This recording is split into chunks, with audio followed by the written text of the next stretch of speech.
محترم سامعین گرامی، رمضان کا برکتوں والا، رحمتوں والا مہینہ گزر رہا ہے۔ اس مہینے میں مسلمان جہاں روزے رکھتے ہیں، تراویح پڑھتے ہیں، قرآن مجید کی تلاوت کرتے ہیں، ذکر اذکار کرتے ہیں، تو اس کے ساتھ ساتھ اللہ تبارک و تعالیٰ سے کثرت کے ساتھ دعائیں بھی مانگتے ہیں، اور چونکہ یہ مہینہ جہنم سے آزادی کا مہینہ ہے، جنت کے داخلے کا مہینہ ہے، گناہوں کی معافی کا مہینہ ہے، اس لیے مسلمان یہ دعا بھی کرتا ہے کہ اللہ تبارک و تعالی ہمیں جہنم سے آزاد فرمائے، جنت کے اندر داخلہ آسان فرمائے، سارے گناہوں سے درگزر فرمائے۔ تو یہ دعا کرنا سارا سال ہر وقت مشروع ہے، مستحب ہے، لیکن اس مہینے میں جس طرح آدمی دوسرے نیکی کے کام وہ زیادہ کرتا ہے، اسی طرح اس مہینے میں دعائیں بھی زیادہ کرنی چاہیے۔ اللہ تبارک و تعالیٰ کے ساتھ اپنا تعلق یہ مضبوط کرنا چاہیے، اور دعا اس کی کثرت یہ بھی انسان کے اپنے رب کے ساتھ تعلق کو ظاہر کرتی ہے۔ دعا ایک ایسا عمل ہے، ایسی عبادت ہے جس کے بارے میں اللہ تبارک و تعالیٰ نے خود حکم دیا ہے، وَقَالَ رَبُّكُمُ ادْعُونِي أَسْتَجِبْ لَكُمْ، کہ تمہارے رب کا فرمان ہے مجھے پکارو، مجھ سے دعائیں کرو، میں تمہاری دعاؤں کو قبول کروں گا۔ وَإِذَا سَأَلَكَ عِبَادِي عَنِّي فَإِنِّي قَرِيبٌ أُجِيبُ دَعْوَةَ الدَّاعِ إِذَا دَعَانِ، کہ جب میرے بندے میرے بارے میں آپ سے سوال کریں تو آپ ان کو بتا دیں کہ میں قریب ہوں، اور دعا کرنے والے کی دعا کو، اس کی پکار کو قبول کرتا ہوں جب وہ مجھے پکارتا ہے۔ تو گویا کہ اللہ تبارک و تعالیٰ نے خود اپنے بندوں کو مانگنے کا حکم دیا ہے، دعا کرنے کی ترغیب دی ہے، اللہ کو ہر وقت پکارنے کی تاکید کی ہے، کیونکہ اس دنیا میں ایک ہی ہستی ہے، ایک ہی ذات ہے جو دعاؤں کو سننے والی ہے اور پھر دعاؤں کو قبول کرنے والی ہے۔ اللہ تبارک و تعالیٰ کے علاوہ اس دنیا میں کوئی اور ہستی ہے ہی نہیں جو دعائیں سن سکے اور پھر ان کو پورا کر سکے۔ سب سے بڑی ہستیاں اس دنیا کے اندر انبیاء کرام اور رسولوں کی جماعت ہے، اور وہ خود اللہ تبارک و تعالیٰ سے ہر وقت دعائیں مانگتے ہیں، اللہ تبارک و تعالیٰ کو پکارتے ہیں قرآن مجید بھرا پڑا ہے انبیاء کرام کے واقعات سے، ان کے قصوں سے، کہ کس طرح انبیاء کرام نے اللہ تبارک و تعالیٰ کو پکارا ہے اور پکارنے کا ہمیں حکم دیا ہے، تعلیم دی ہے اور نمونہ وہ بنے ہیں۔ اور سب سے زیادہ انبیاء کرام کو ضرورت ہوتی تھی دعاؤں کی،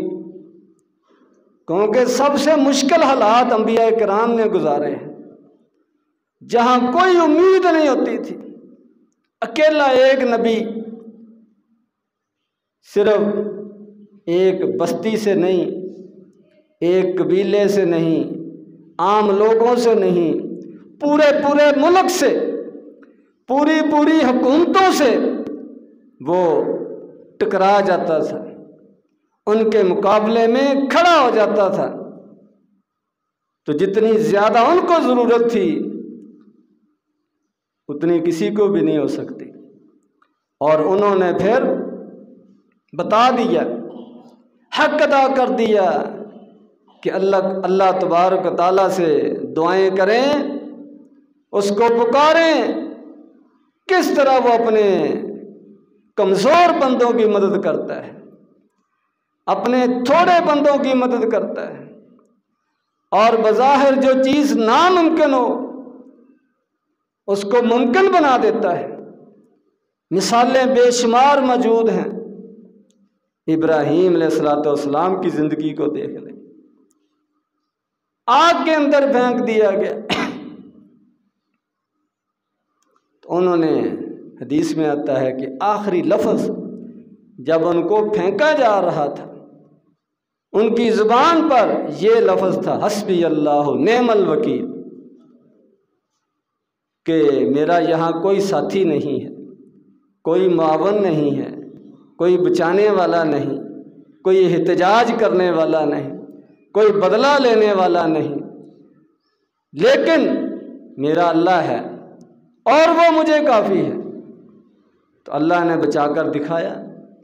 تو یہ دعا کی قبولیت کی ایک بہت بڑی مثال۔ تو دعا یہ مومن کا ہتھیار ہے،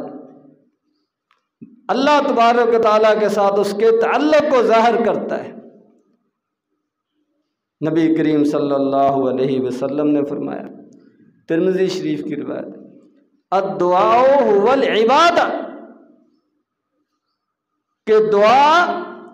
بذات خود ایک عبادت ہے، یعنی اللہ تبارک و تعالیٰ سے مانگنا، اللہ تبارک و تعالیٰ کو پکارنا، اللہ تبارک و تعالیٰ سے دعائیں کرنا، یہ ایک عبادت ہے، اور عبادت کے لیے انسان کو پیدا کیا گیا۔ تو جہاں دیگر فرائض، واجبات، عبادات انسان ادا کرتا ہے، وہاں پر اس کی عبادات کے اندر ایک عبادت دعا بھی شامل ہوتی ہے۔ وہ ہر وقت اپنے رب کو پکارتا ہے، اپنے رب کی طرف دیکھتا ہے۔ دنیا کا کوئی چھوٹے سے چھوٹا، بڑے سے بڑا کوئی کام اللہ تبارک و تعالیٰ کی مرضی کے بغیر نہیں ہو سکتا۔ اور جب انسان مسلمان اپنے رب کو پکارتا ہے تو پھر مشکل سے مشکل کام، ناممکن سے ناممکن کام وہ ہو جاتا ہے۔ اسی لیے نبی کریم صلی اللہ علیہ وسلم نے فرمایا، ترمذی شریف کی روایت، لا يرد القضاء الا الدعاء، کہ قضاء کو، تقدیر کو اگر کوئی چیز بدل سکتی ہے تو وہ دعا ہے، یعنی دعا سے تقدیر بدل جاتی ہے۔ اندازہ لگائیں کتنی اہمیت ہے دعا کی، کتنی فضیلت ہے دعا کی۔ تو تقدیر کو کوئی نہیں جانتا، کسی کو علم نہیں ہے، لیکن دیکھنے میں بعض اوقات انسان کو اندازہ ہوتا ہے کہ یہ کام نہیں ہو سکتا، اتنے وقت میں، اتنے وسائل میں یہ کام نہیں ہو سکتا، اور وہ سمجھتا ہے کہ یہ اٹل فیصلہ ہے، اس کے بغیر اور رستہ ہی کوئی نہیں، بظاہر یہ سمجھتا ہے، تو گویا کہ اس کے نزدیک یہی تقدیر ہے، کیا مجھے کوئی نہیں بچا سکتا۔ لیکن اللہ تبارک و تعالیٰ سے اگر دعا کی جائے تو وہ جو کام بظاہر ناممکن نظر آتا ہے، مشکل نظر آتا ہے، وہ ہو جاتا ہے۔ بے شمار مثالیں اس کی موجود ہیں کہ تقدیر بدلتی لوگوں نے دیکھی ہے۔ تو یہ ابراہیم علیہ السلام کا واقعہ، اسی پر غور کر لیں۔ تو آگ میں کسی کو پھینکیں، اور آگ بھی حکومت نے جلائی ہو، پوری ایک قوم نے جلائی ہو، اور ایک بندہ جس کا معاون کوئی نہیں، ساتھی کوئی نہیں، اس کو اس میں پھینک دیا جائے، تو تقدیر تو یہی کہتی ہے کہ وہ جل جائے گا۔ بظاہر تو یہی نظر آتا ہے کہ وہ زندہ نہیں بچے گا، اس کا تو کوئلہ راکھ بن جائے گا۔ لیکن اللہ تبارک و تعالیٰ سے دعا کی ابراہیم علیہ السلام نے، تو تقدیر بدل گئی، اندازے غلط ہو گئے، ساری دنیا کی کوششیں، حکومت کی کوششیں رائے گاں چلے گئیں، ایک طرف رہ گئی۔ یہ ہے دعا کا اثر، دعا کی اہمیت۔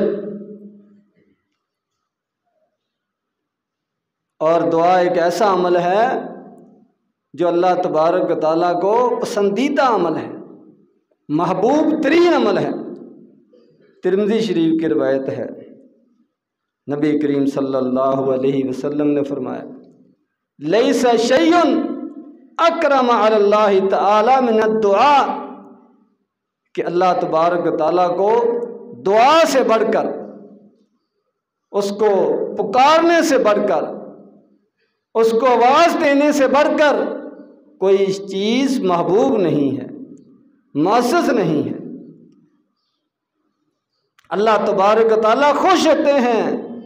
کہ جب بندہ اس کی طرف توجہ کرتا ہے، اس کو پکارتا ہے۔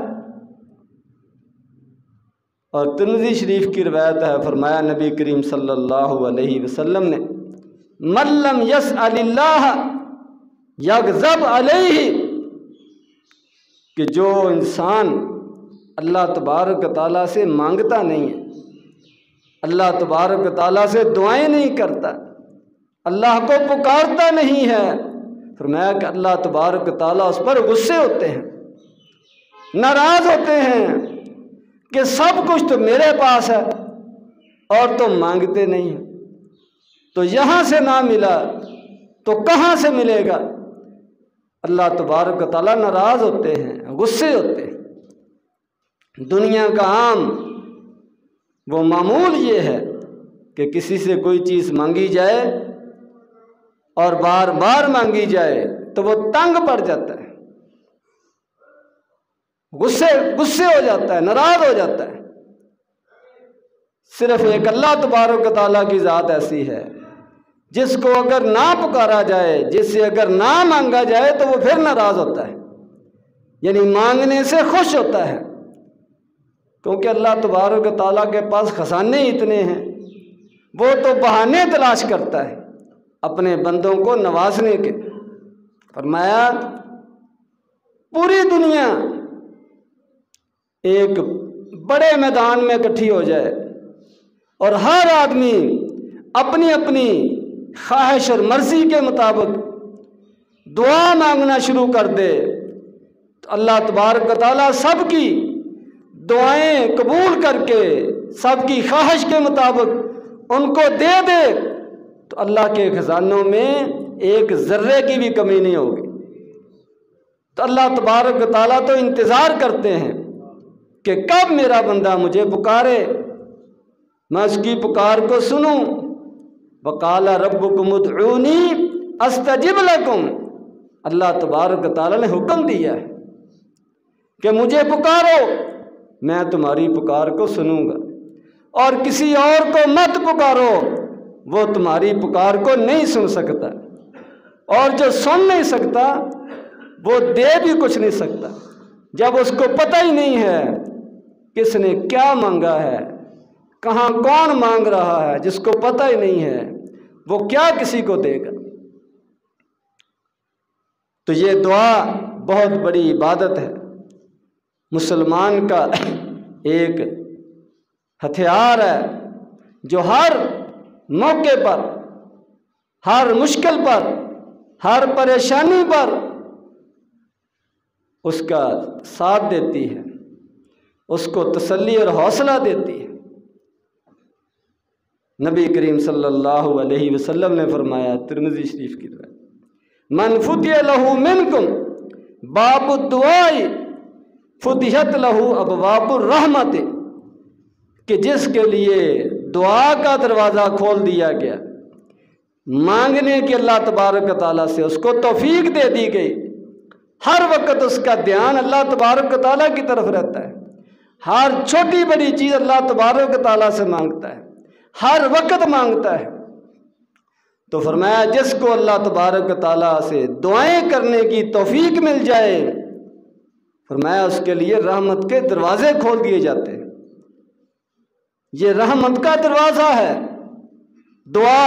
اگر ہم اپنے لیے رحمت کے دروازے کھلوانا چاہتے ہیں تو پھر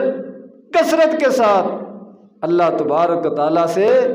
دعائیں کریں، پھر دیکھیں کیسے اللہ تبارک و تعالیٰ پر رحمت کے دروازے ہمارے لیے کھولتے ہیں۔ ترمذی شریف کی ایک اور روایت ہے، فرمایا نبی کریم صلی اللہ علیہ وسلم نے کہ اللہ تبارک و تعالیٰ سے زیادہ حیا کرنے والا،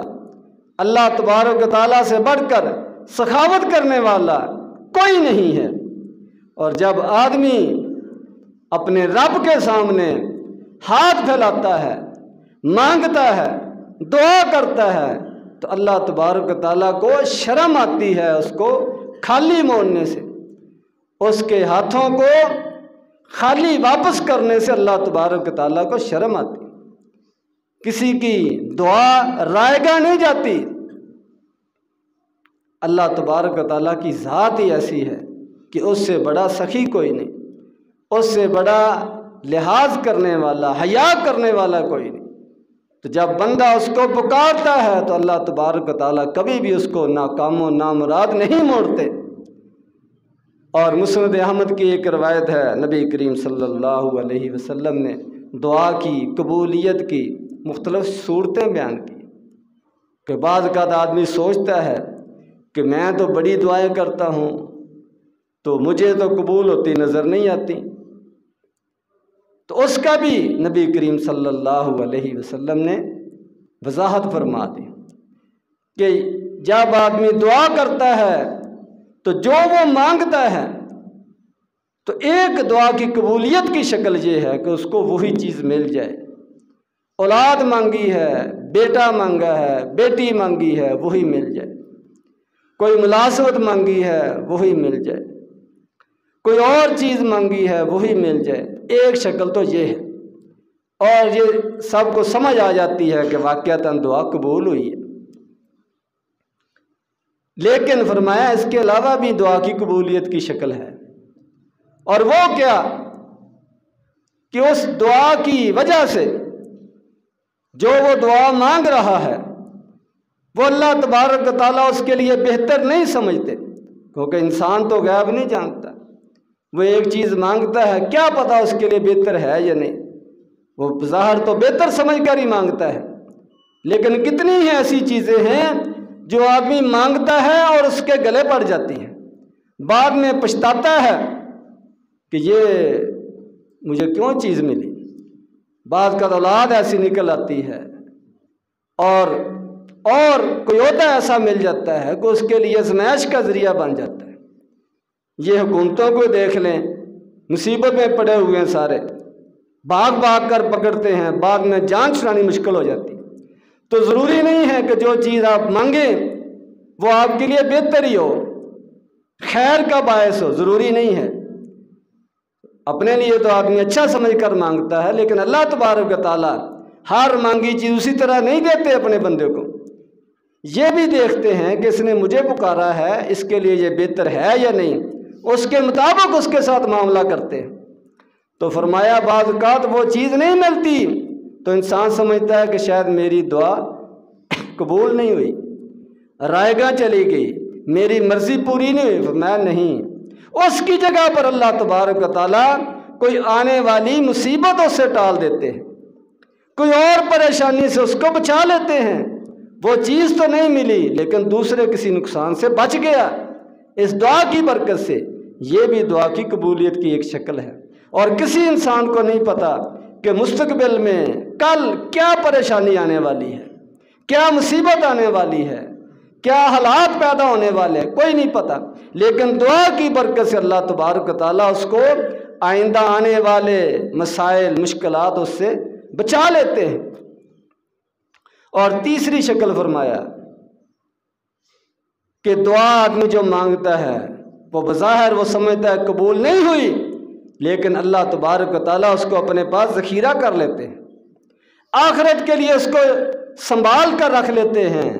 اور جتنی اس نے دعائیں کی ہیں، جتنے اس سے سوال کیے ہیں، جتنی مرتبہ اللہ کو پکارا ہے، اس کے سامنے جھکا ہے، سوال کیا ہے، اس سب کے مقابلے میں، اس کے سب کے بدلے میں اس کو اجر و ثواب دیا جاتا ہے۔ یہ بھی دعا کی قبولیت کی ایک شکل ہے۔ تو دعا کسی بھی صورت میں رائے گاہ نہیں جاتی، لیکن اس کے لیے ضروری ہے کہ آدمی اللہ تبارک و تعالیٰ پر کامل ایمان رکھتا ہو، کامل یقین ہو، اور اس کے ساتھ شرک نہ کرے، اس کے مقابلے میں کسی اور کو نہ پکارے، خالص اسی کو پکارے۔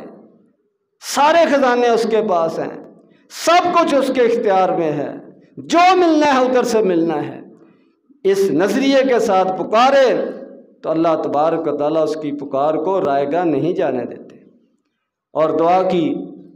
قبولیت کے لیے کچھ آداب ہیں، کچھ شرائط ہیں، کچھ تقاضے ہیں، ان کا بھی خیال رکھنا ضروری ہے۔ بہرحال ہمیں اس مہینے کے اندر یہ اپنی عادت بنانی چاہیے، جس طرح دوسرے نیک اعمال میں ہم پہلے سے زیادہ وہ کوشش کر رہے ہیں، اسی طرح یہ کہ ایک اللہ تبارک و تعالیٰ سے دعائیں کرنا، اس کو پکارنا، اس سے مانگنا۔ اور فرمایا نبی کریم صلی اللہ علیہ وسلم نے کہ دعا اس چیز میں بھی فائدہ دیتی ہے جو اس وقت تمہیں پیش ہے، اور اس چیز میں بھی فائدہ دیتی ہے جو آئندہ پیش آنے والی ہے۔ یعنی جو مصیبت، بیماری، پریشانی اس وقت لاحق ہے، اس کے لیے آپ دعا کریں جو ختم ہو جائے گی، اور آئندہ آنے والی مصیبتوں، پریشانیوں، بیماریوں کے بارے میں بھی اللہ سے دعا کریں کہ اللہ بچائے، اس سے بھی اللہ تبارک و تعالیٰ تمہیں محفوظ رکھیں گے۔ تو دعا دونوں شکلوں میں فائدہ دیتی ہے، موجودہ جو حالت ہے اس میں بھی فائدہ دیتی ہے، اور مستقبل میں جو کچھ پیش آنے والا اس میں بھی فائدہ دیتی ہے۔ تو یہ ہمیں اپنی روٹین بنانی چاہیے، عادت بنانی چاہیے اللہ تبارک و تعالیٰ کو پکارنے کی، اللہ تبارک و تعالیٰ سے مانگنے کی، اللہ تبارک و تعالیٰ سے کثرت کے ساتھ دعائیں کرنے کی۔ اللہ تبارک و تعالیٰ خوش ہوتے ہیں، اور بندے کا اپنے رب کے ساتھ تعلق یہ مضبوط ہوتا ہے۔ اللہ تبارک و تعالیٰ قرآن و حدیث کو سمجھنے کی، اس پر عمل کرنے کی توفیق عطا فرمائے۔ وآخر دعوانا ان الحمد للہ رب العالمین۔